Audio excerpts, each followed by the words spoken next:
Sai Ram, everyone. I thank the officers of the regional officers for the invitation today. And if I may, I'd like to begin with prayer. Dear Swami, please speak through me today. Take this body and let it be your instrument. Let your message come through and help me to be a pure instrument in everything that I say. Thank you, Swami. Om Sri Sai Ram. I'm sitting back here getting really nervous. You know, I've spoken all over the country, and I'm really nervous speaking here today because I know all of you. When I speak in another part of the country, I can get back on a plane and leave, and if it's not too good, I'm out of there, you know. So, but if I'm here and I mess up, I've got to face you all later. So, and most of you know me, and I feel like I'm speaking to my family. You know, it's kind of like if you had your cousin stand up and speak. You know, I feel like we're all brothers and sisters. That said, everything that I'm going to say today, that I'm going to show you today, I think is really, really, really important. And you see, my speaking for me is really only the way that Swami transforms me. I'm not a VIP, I'm not a Vedic scholar, I'm not an educated man with a PhD. I don't have any really special qualifications other than that I've had a lot of grace and that I'm a cameraman and I've been all over the world, but that really doesn't qualify me as a speaker. So what Swami has done is he's put me in a position of being a speaker so that I can transform, because for the past 2 weeks, or 3 weeks even, since Srinivas called me, I've been studying what am I going to say, you know, and going through Swami's teachings and laying awake at night thinking, what will I say? You know, what can I show? I can just show some movies and tell about how I came to Swami and things like that. But no, I'd like to say something really significant, Swami. I would like to be your messenger. And I'd like to be your pure messenger and help convey your message to everyone. And so that's what I've done. I've done some homework here. And I really think that it's what I'm going to show you, his teachings that I particularly love. These teachings that you find that Swami has said are so wonderful. You know, sometimes at night when I'm sleeping, I put the books around me, hoping that the vibrations from the books will go into me, you know, because I love the books that much, you know. And when Shankar spoke last month, I totally agree with him. Sathya Sai Speaks 1 and 2 are my favorites. And I just love them. As a matter of fact, I've got a passage today at the end of one of these PowerPoints that's my absolute favorite, and I'll show you what it is. But I guess I should begin.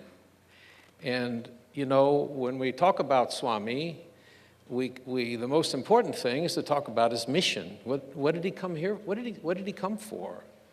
What did Swami come for? So that we could worship him and so we could have some experiences and go to Puja party, and I mean, you know, what did he really come for? And he really came with a magnificent mission to transform the world, to transform the heart of mankind. And you know, the boys of Visakhapatnam in India once asked Swami, what kind of service should we do? And he said, the kind of service that you should do is when you see something and your heart breaks from seeing it. Your heart aches and causes you pain to see that. That's what you should do. That's the service that you should do to heal your own pain.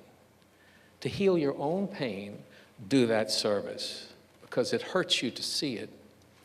And so I believe that Swami came because he was hurt in seeing us.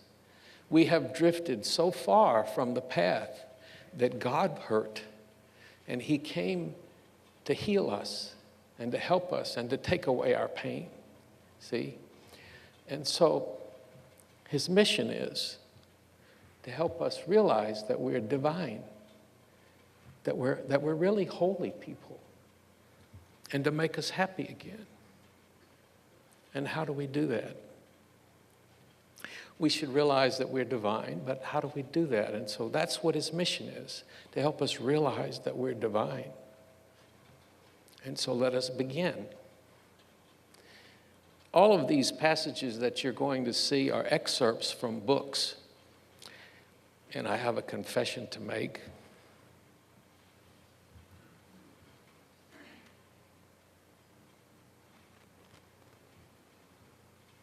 I stole most of these passages from John Goldthwaite's book, The Power of Thoughts, that you can get at the bookstore. It's magnificent. It's got some wonderful passages in it, and I stole them all from John's book. All of Swami's teachings about the power of your thinking. And you know, I don't know if you've been to the bookstore lately, but it's magnificent. They have a Gayatri on Friday nights. There's a wonderful room there with Swami's room. You should really go visit the bookstore because all of these teachings are there. There's only one. Everything came out of this one. Everything that you see, the individuals, the sky, you know, when you sing the Gayatri, you're singing to the one.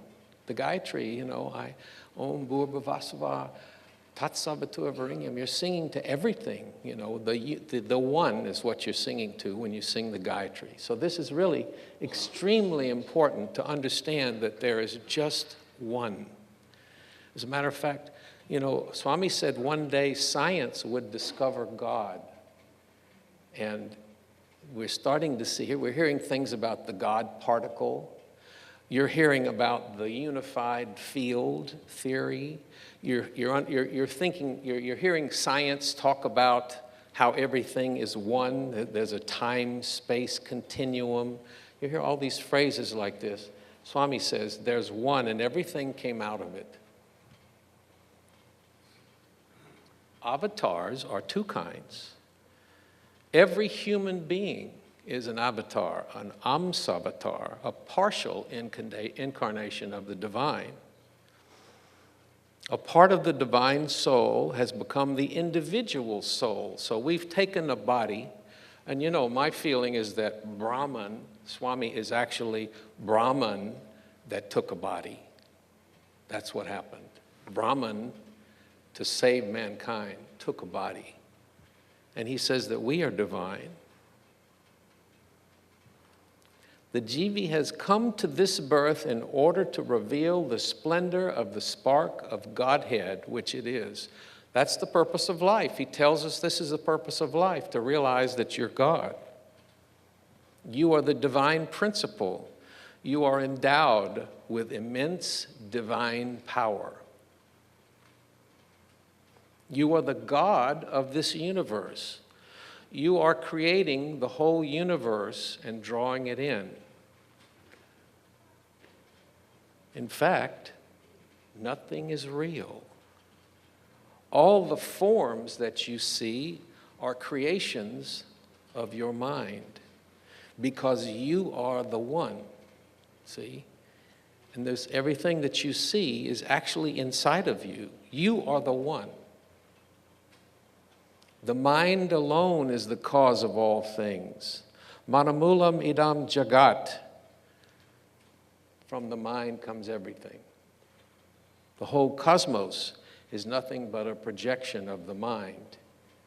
I was in an interview and Swami said, there is no creation, only projection.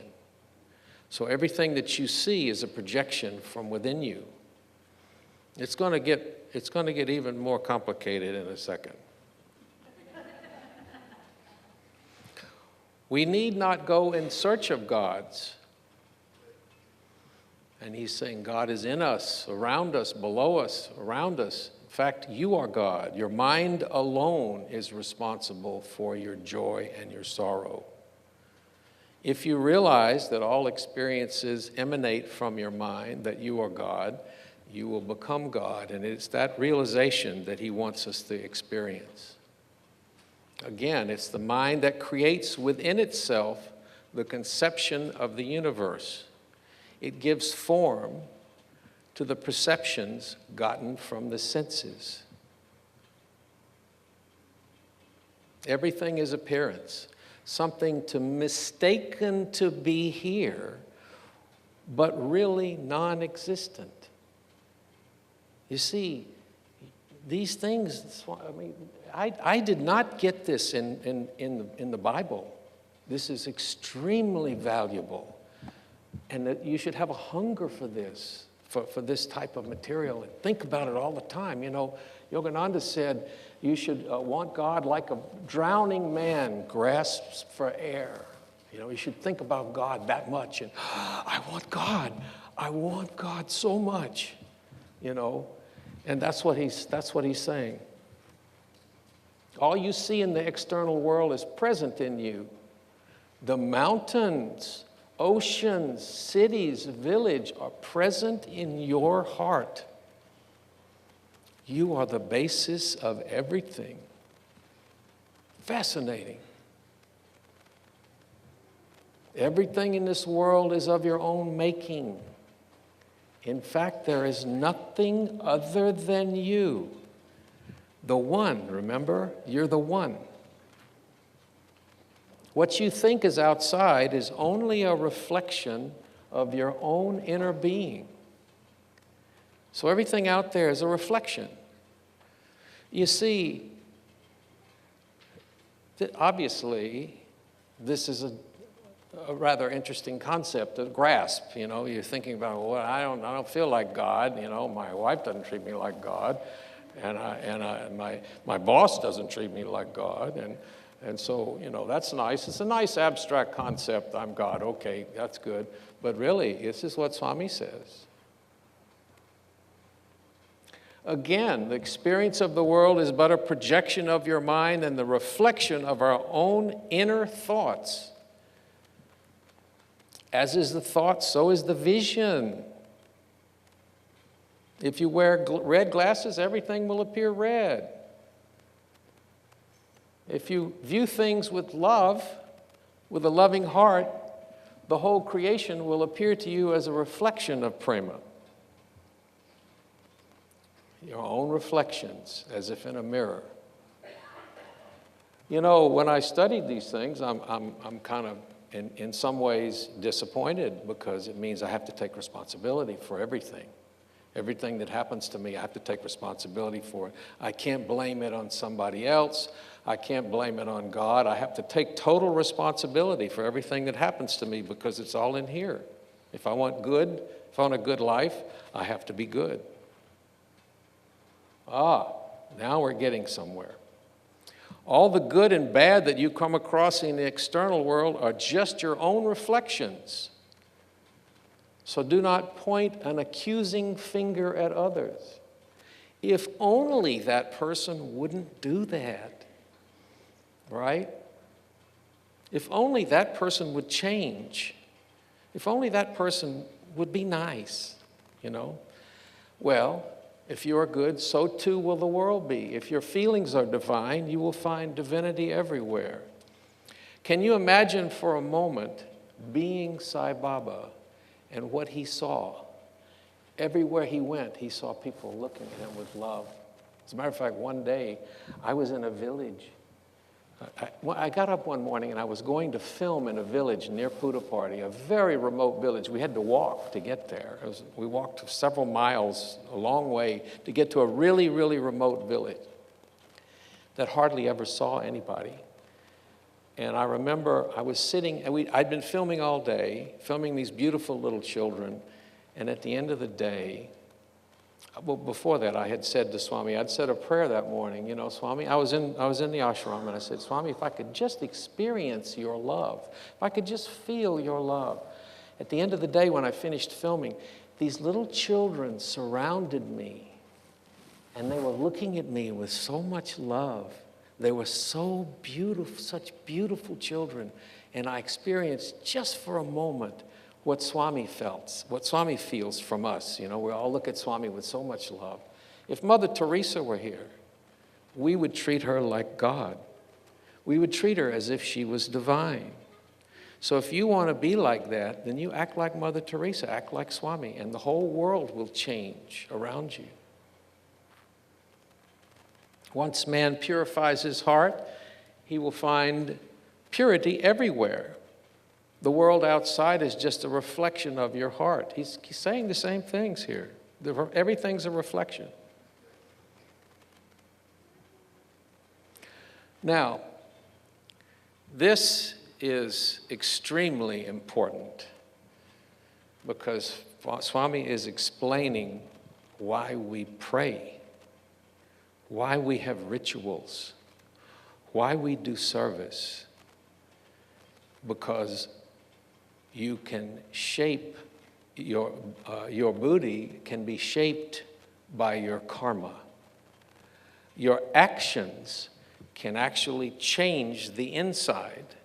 So that's the reason he has us do service, because that can change us inside. You say, well, that's nice. I don't feel like God. And it's nice, these are nice abstract concepts and everything. So how do I become God? How do I realize that I'm God? That's the reason that he has us doing the service, because your buddhi is shaped by your karma. When you pray, you change your inside. Dear God, make me a better person. Dear God, help me to see you in everyone. Dear God, help me to live a better life. Dear God, help me to be your instrument in everything that I do. All of these things, you say these prayers, they change you on the inside. And I'll give you a perfect example. A lot of you know I've had a tough time the past few years. There was a while there that I wasn't even saying my prayers. I figured, what's the use? There were times I would just pull the covers up and wouldn't get out of bed. Things were so bad. I felt so depressed. You know, some people, you go through a severe depression, and I wasn't even praying. I wasn't even saying my prayers. And at one point, I had a notice on my door, my apartment door, to pay the rent or get out. And I'd lost everything. I didn't have any money. I didn't have any rent money. I'd sold everything. I'd borrowed from friends. And I said, you better pray. And so he took me all the way down, and I started praying. And things changed. Things are slowly getting better now. And I'm saying my prayers every morning. I get up, the first thing I do is I say my prayers. And things are better. Because you see, your little vibration can change the time-space continuum, if you want to call it that. The one, if you want to call it that. But when you pray, you change the one. You know, Jesus said, when 2 or 3 are gathered together in my name, I will grant their request. That's what he's talking about. Let's all pray. Let's all pray every day and pray as much as we can for world peace and kindness and love between each other, because it makes a difference. And I feel so much better now that I'm praying, now that I'm saying my prayers. I say, God, I'm in your hands. See, I'm in your hands. I'm praying. I'm doing everything I can think to do. I'm in your hands now, see? So by your actions, you can change the inside, see? You can actually change your being by your actions, by your prayer and by your service. You can win it by engaging yourself in good deeds. Good deeds is so important. And this is a description of buddhi that I have in there. It's the vehicle of the most high part of man, the Atman. You mean I can change the essence? I can change my essence by my actions? That's incredible. I'm not doomed. I can change. I can get realization by following Swami's teachings in sacrifice and helping others. Do such acts as would promote the happiness and prosperity of all. That is the path which will bring out divinity in you to the fullest. In other words, if we spend our lives helping others. It brings out our divinity. Look at Mother Teresa. It brought out her, she's divine, she's a saint. They declared her a saint because she did so much service. There is no other. There's only one. Understand that all help you render is help given to yourself. All service is to the self alone. So whatever service you do, you're serving the one. See, you're serving, we're all one. I'm not separate from you. You and I are the same being. We're just, Swami said, I separated myself from myself so that I could love myself. We're all one. From Volume 2, remember me saying Sathya speaks, Sathya Sai speaks, Volume 2. I saw this and I started sobbing. I caught this passage in Volume 2. I read these at night before I go to sleep.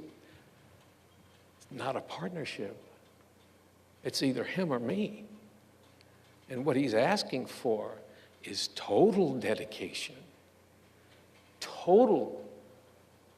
Your everything is his. It's not a partnership. It's not him and me. See, when I first started with Swami, he was my guru, I had $1 million in my checking account. I had everything, airplanes, all these wonderful things, and having a lot of great time and everything, And I had a guru, I went to see him in India. Oh, yeah, I got a guru, yeah. And I do service. I help those poor people, I give them some money and stuff, Huge ego, Swami was in my life. He was a guru he was my guru in my life. See? So he had to explain it to me. He had to show me that, no, that's not correct. I'm not in your life. You are in my life. I'm in Swami's life. See? Not only that, but I need to be one with him. I need to not be separate from him. I need to be one with him. I need to be his instrument. I need to go through the day and say, what should I do next, Swami? What would you have me do now? See? Well, I'll show you what he'll have you do now. Now, I'd like to especially thank Ileana Rozescu for helping make this PowerPoint. I've revised it somewhat, but she was very helpful in doing all these pictures in Photoshop and stuff like that. Okay, you saw this. So if my booty is shaped by my karma, by my karma, my booty is shaped by my karma, then what should I do? Well, I've got all these distractions. I've got so many distractions. And I've got the call of the senses to contend with. I'm so busy. I've got so many things to do. I could just maybe have a little time to make some burritos, but that's about it right now, right? The call of the senses. We have my family, my car needs work, or this, I need to fix up my house, we need to put a bedroom on the back of the house. I'm busy, Call of the senses. All of these things are calling me. And I mean, they are calling me. Everything that's connected to this body has got a call to it. And it wants food, the tongue wants to taste things, the ears want to hear things. It's a tough one, Vasanas, that's what these are called. Desires, cravings, attachments, all these vasanas. What do? The fulfillment of the life of man consists in the realization of the Atma, that is to say, Atma Sakshakara. To get this realization, one should be entirely free from vasanas or impulses. Ew, how do you do that? Moksha or liberation is, in the true sense of the term, liberation from the bondage of these vasanas. how do you do that? I mean, all these things are like really the desires that you're filled with. Oh, my goodness. Malina vasanas are the maleficent tendencies. Those are the bad desires, right? That tend to feed the mind and make it more and more uncontrollable and unsteady. They spread and strengthen the desire for objective pleasures, the desire for sense objects. You ever have a piece of chocolate and you want another one? I do. So Swami says mountains can be swept away sooner than these vasanas. Opium and brandy enslave you for a time, but vasanas grip you for a whole lifetime. It's tough. How do you do? What do you do about that? All of these things that are calling me, what do I do? Well, there are some other vasanas. There are Shubha vasanas, or beneficent impulses, reverence for the great, following their advice. We actually have a desire to see Swami. We have a desire to feed the homeless. We have a desire to sing bhajans. I personally think that bhajans are not binding. Maybe they are, but I don't think they're binding.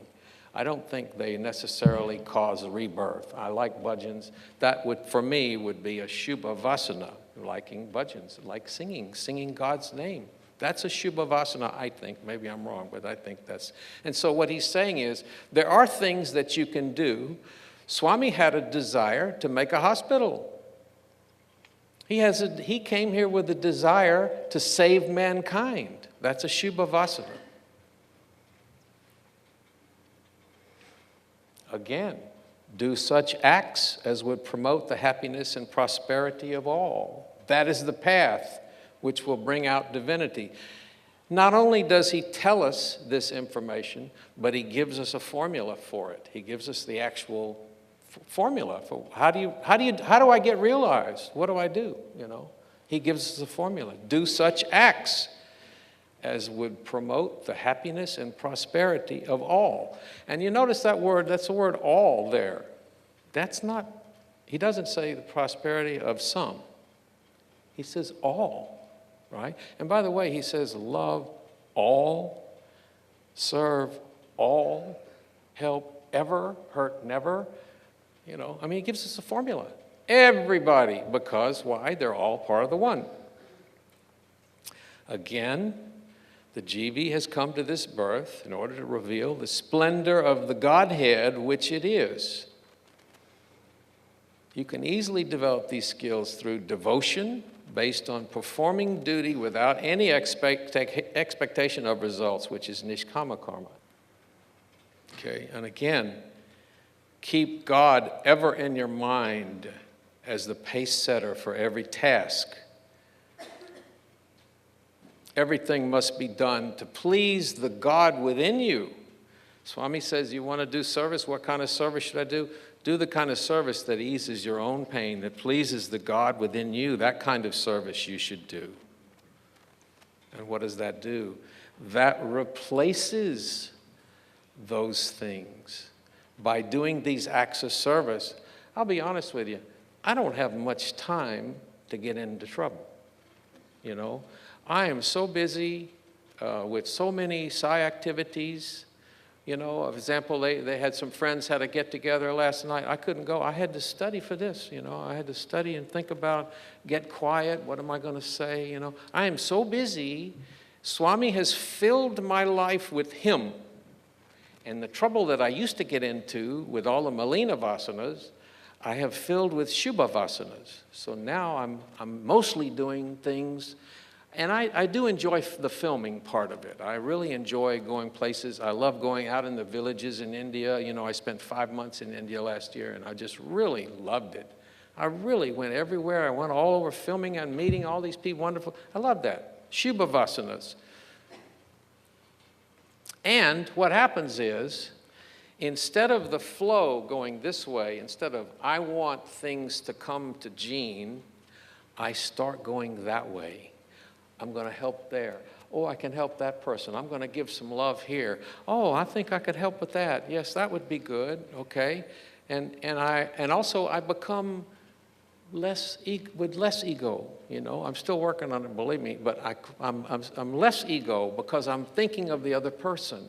In business, it works well because you're always thinking of the other person. Until at one point, you notice Swami got bigger in the picture. Why? He became more divine. He became, the person that's doing this service becomes more divine, more and more divine every day till you get to the point where, you know, I watched Swami for years. He never did anything for himself. He didn't look. He didn't move his hand. He didn't say a word. He didn't walk, turn, act. Nothing that he ever did that was not an act of service. I watched him, you know. I watched him and I think, why does he want people to touch his feet? He was doing it for them so they could enjoy the experience of touching his feet. He didn't care if they touched his feet. See, everything that he did, he was totally selfless. I watched that for years. I thought, well, you know, why is he doing that? Oh, everything he's helping. He's helping, serving his whole life. And we can do that. There's nothing preventing us from doing that. So, we get back to the thing again. There's only one.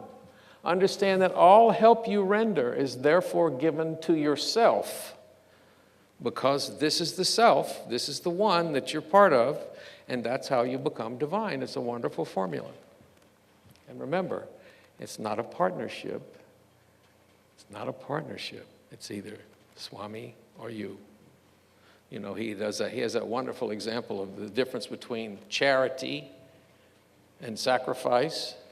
Charity is when, you know, you got some money, I think I'll give a little bit, I mean 10% or whatever you're supposed to give to the church, you give a little, help those poor people with that, my charity, yeah.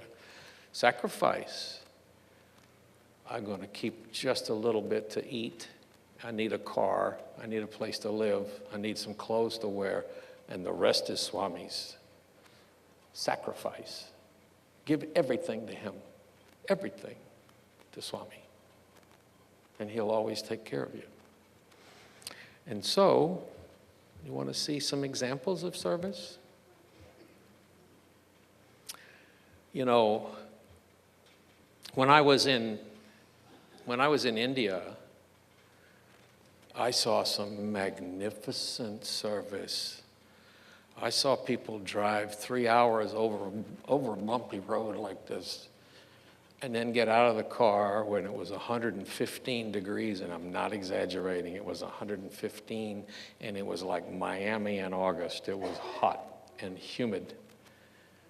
And I saw ladies, I'd get out of the car and walk over, and I'd see ladies standing there in their saris, teaching little village children the Vedas. And they drove the same distance. They drove 3 hours also to go out to this village, way out in the middle of nowhere, to teach these children. And what they would do is, they would canvass the areas, and they would find a village that looked like a good candidate to remake. And they would make that village perfect.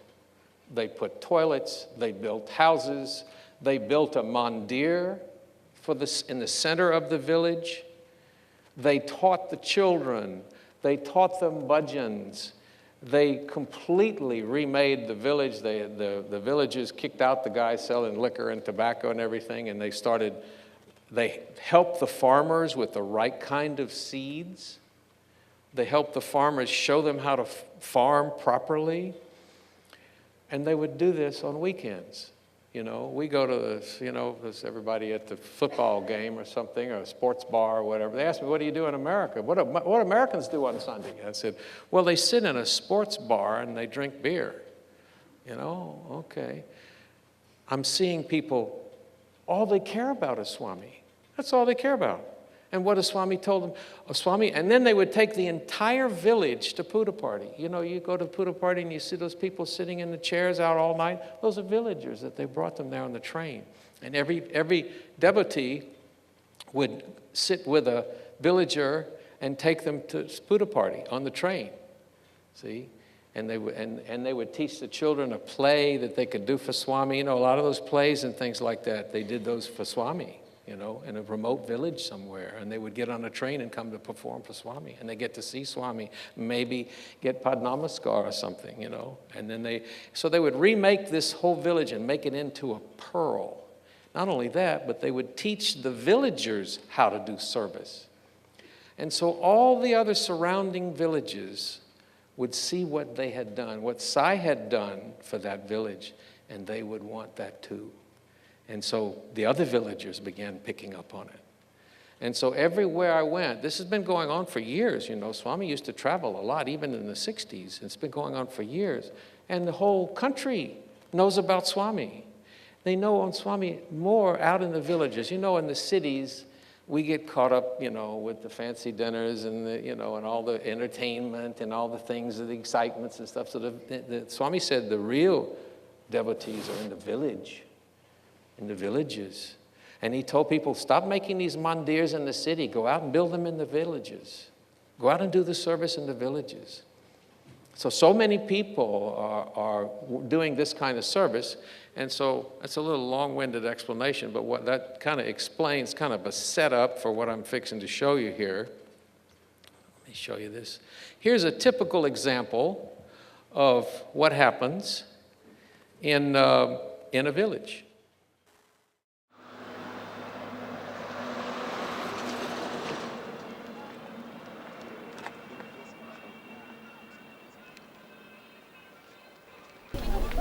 Om Sai Ram.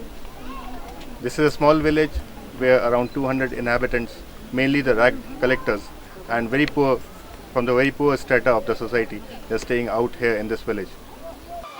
The children in the slum area, they never used to go to school before. They never learned to read and write. We devotees visited this area. We saw that these children could gain confidence by getting education.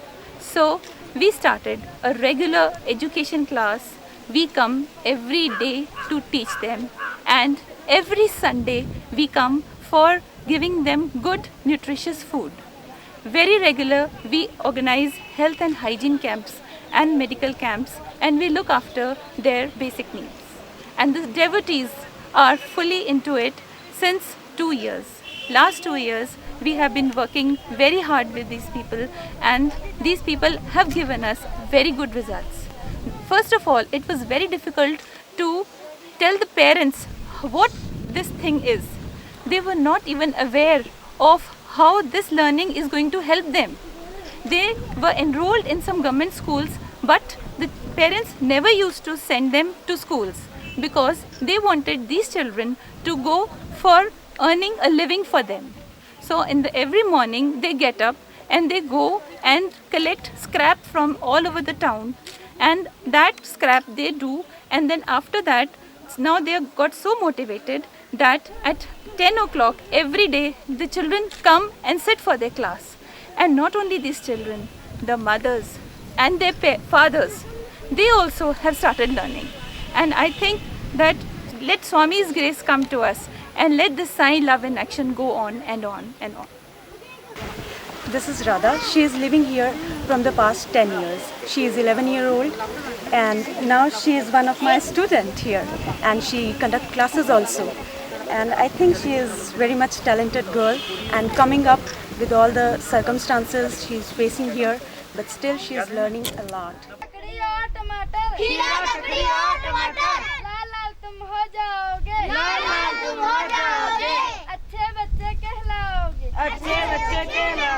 Very good. 10 10 10 कलका की बस 10 10 10 शिमला की बस 10 10 10 साई राम हमारा साई राम हमारा साई राम हमारा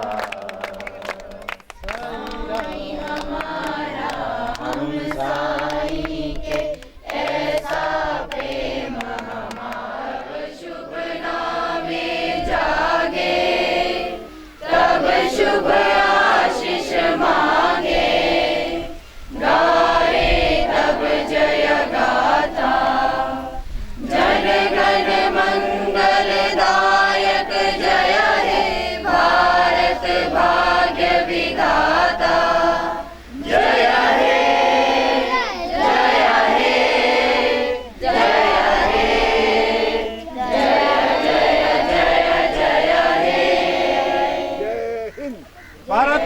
की भारत माता की वंदे वंदे वंदे ओम Sai Ram.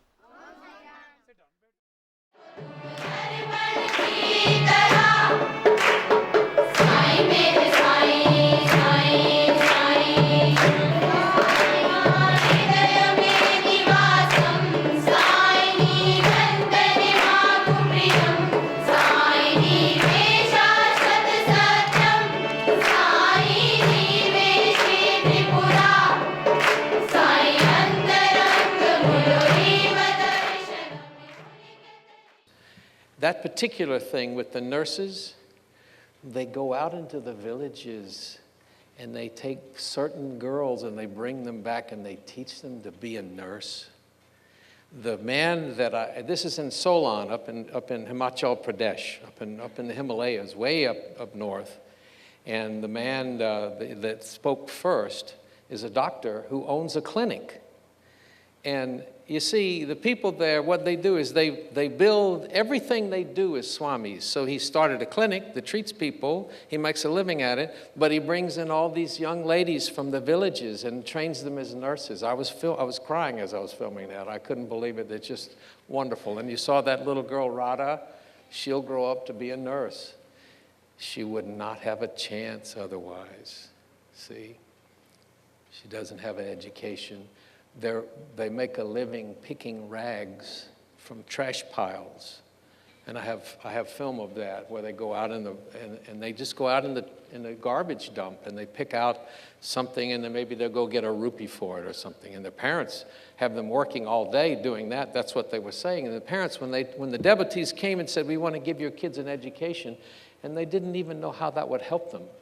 I said, what's that? What are you going to? What good's it going to teach them if they can read and write? We need to pick rags. See, so the devotees are totally, and this is just one little example. I'm going to show you another one that's similar to that. It's just one little example of everything that's going on all over India, because Swami is so influential. Everything that he's done, he's had such a big success with his mission. You know, we think, oh, Swami is gone and this and that, and the world, the golden age is not here yet, and we have thoughts like that sometimes. But in reality, you go anywhere in India, and this is going on. What you're seeing here. Here's another example.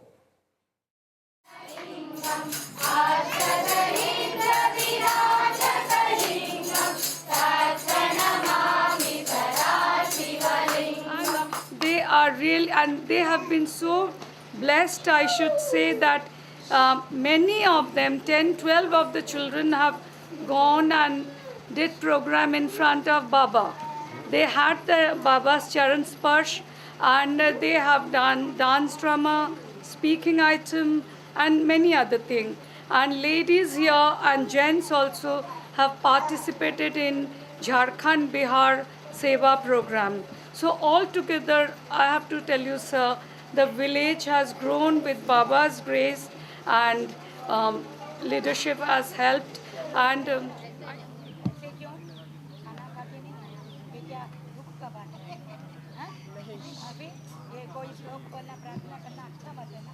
हम नहीं, मैं किसी से कम नहीं, क्योंकि मुझ में ईश्वर वास है, सब में ईश्वर वास है, साई राम सत्य साई राम, साई राम सत्य Sai. And this is in Sikkim, which is right next to Nepal. And I put this to show you that this kind of service is all over India. I went to 21 states. It's all over India. Look at these beautiful little children, and they even speak Nepalese. And they built this mandir for them. And now the schools. I filmed the 100th Sai School inauguration in India. 100 Sai schools. This is a urban vocational center. And so what they do is they take ladies out of the village and they train them in something. They train them to sew, to cut hair, to do nails, to do printing, to make candles so that they can make a living. You know, very often, you know, the husband may die or something, and then the family won't take the wife in. And so the wife has to wants to make her own living. And so they train all these girls to make a living and look at the Sai education they're getting at the same time. And if you notice, all of this is done with such love, such care. You can just feel the love. Sometimes I was just in tears because the people were so loving and so caring. They would do the service all. And there's another thing called a mother-child program where the devotees go out into the village and help the mothers and train them. They were telling me this, one lady was telling me a story. So we went into this lady's place and she had malaria, and the baby had malaria, and there was a pool of water with mosquitoes in it.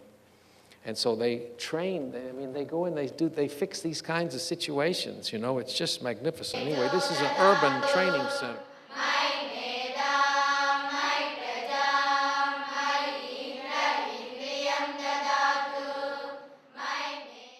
The ladies from Anantapur, we have Rani from Anantapur. The ladies from Anantapur, two sisters, decided they would start a school. And they started one of the most beautiful schools you can imagine. And the girl singing here, she is the local tailor's daughter. And this is how well she sings. These girls sang in Mumbai and won the contest for the best thing in all of India or something. But you can see this and you can see why.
I got out of the car, and I'll tell you a funny story. Everywhere we went, there was a parade. They had mistakenly thought that I was some big Hollywood director or something. And so every time we'd get out of the car, they'd have a band playing. And we'd have a parade, you know, and go around. And I told Naresh, you know, who's with me, I said, they're going to find out I'm not a big shot, and we're going to have to pay for all this. Don't tell anybody. But anyway, at this particular school in Visakhapatnam, I walked around the wall, and I started to cry. There were 2,000 students at this school chanting Rudram. It just took my breath away. Because you see, those 2,000 students, they'll have a family. And they'll have children, and those children will have children, you see. And so what Swami has done, this is a Sai school. This is a big Sai school in Visakhapatnam. And I'm going to show you the young adults in Visakhapatnam in a minute. But this is a perfect example of what Swami's done. And he's transforming all of India.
And will give you an example of something that's happening. This is in Vishakhapatnam, and this is what the young adults do on Sunday. They go and they talk these people into going with them, these homeless people on the street, and they feed them, and then they give them a haircut.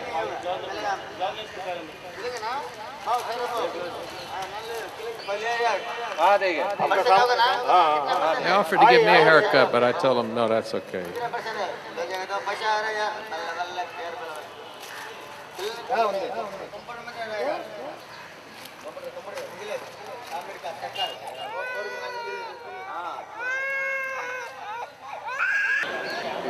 And then they give him a bath.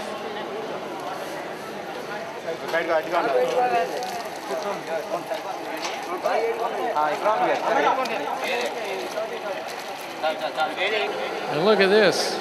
You know what that is? Warm water. They're not going to think of pour cold water on somebody. They're going to warm the water up first. And they give them a manicure.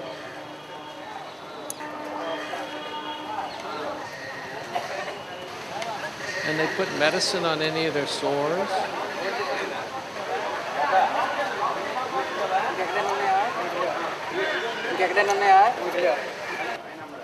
And then they give them fresh, clean clothes.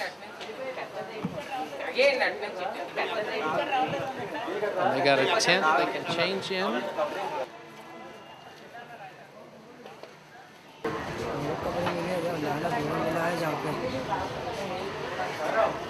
He says he's grateful for receiving a bath, for feeling clean, for these new clothes. He feels like a new man, and he's grateful for this. And you know the best thing about this, you see, they'll know who Swami is. You know, it says in the Bible, there'll be many, many come. How will I know him? By his actions. You'll know him by his actions. And so this is what Swami has done, see? Watch this, just to give you an example. Every night on the Ganges, they have an arati to Mother Ganga. Beautiful arati. And you probably can't see it, but there are hundreds of boats all in the river watching this. So they do an arati to Mother Ganga every night and to Bhagavan. This is how his message has spread throughout India. And that's all of that. And so, you know, there's one more little thing that I want to show. I've got a couple of minutes. I've got a piece that's about 3 more minutes. Is that okay? Yeah. This is spreading all over the world.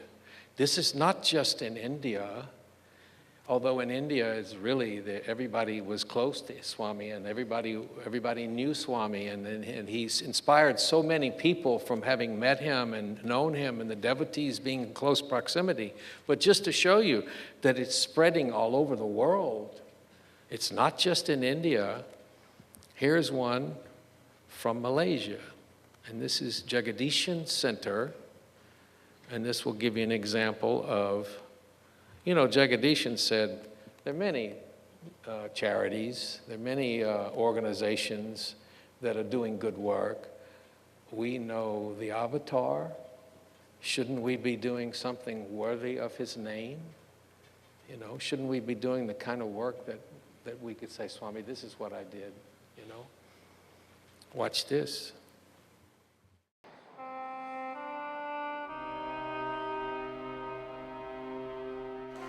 We are in a handicapped home. This particular home is catering children and adults who are physically and mentally handicapped. Centers from Kuala Lumpur come here every Sunday at around midday and we do the following services. We wash the clothes the children are wearing. A group of ladies will be washing these clothes. Though they have a washing machine, normally what they do is they dump all the clothes into the washing machine without removing all the dirt in it or the feces in it. We remove the feces, we wash the clothes, put in a disinfectant, then subsequently we dry it. We clean the beds, we take the mattresses out, we dry them, and we wipe the beds with soap and detergent. We carry all the mattresses out, we dry it, and after that we wipe with soap. The first person, one pail, we have soap water, we wipe with soap. Subsequently we wipe with a disinfectant. This is also done every Sunday. There are about 7 or 8 devotees involved in this particular activity. The children are taken for a bath, we wash them, especially their hair, because their hair will be all messed up with feces. Shampoo their hair, the bodies. Some of them, they're so crippled. There were cases when there were maggots in between the thighs, and most of them have sores. Skin problem. We will give medication after the service. Once they're bathed, we dress them, feed them.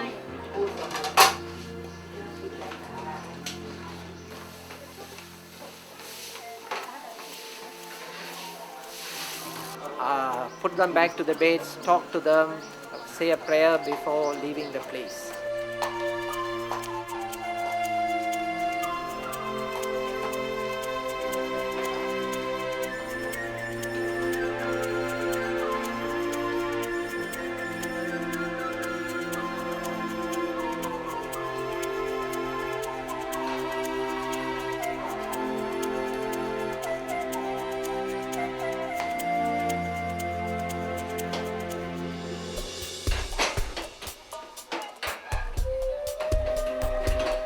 This is an ongoing affair. We have been doing this for the last 13 years. We need a minimum of at least 25 devotees to do this service. But normally we get somewhere between 30 to 40 devotees turning up for this service.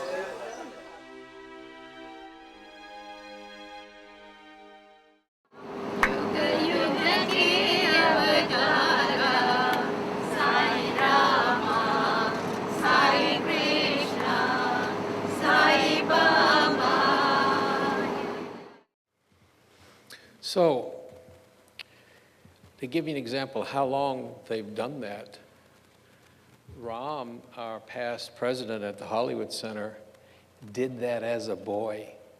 And his father, he said, "Did you meet," when I filmed, he said, "Did you meet my dad? He was one of the people doing that." And he said, "I used to go to that when I was a kid." His father would take him to do that. That's how long they've been doing that service. So I'll finish up now. If I could leave you with one thing, it's this. If everything is in fact a reflection, if everything is really your own projection, your own creation. I was in the interview room, Swami said to me, "Never criticize another living soul." He said, and he said it in a way where he said, as if to say, don't kill anybody. Or something. He said it was a great sin the way that he said it. Don't criticize anyone.